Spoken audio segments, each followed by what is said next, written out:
د مالک خدای روح په ما نازل دی ځکه هغه زه مسه کړی یم چې غریبانانو له زیری ورکم او دې ته یې رالیږلی یم چې قیدیانو ته د ازادۍ او ړندو ته د بینایۍ اعلان وکم او چې مظلومان آزاد کم او په دې کال به د مالک خدای د احساناتو اعلان وکم.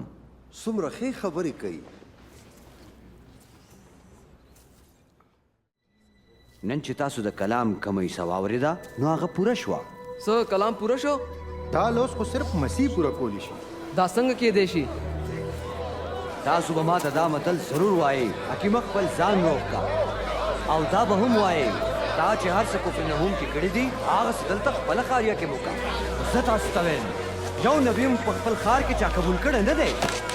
نو عیسی د ځان په هکله هغوی پوه کړ چې هغه خدای مسح کړی دی او د خلکو خلاصون دپاره یې راستولی دی، خو یهودیانو هغه د مسیح په طور قبول نه کړ.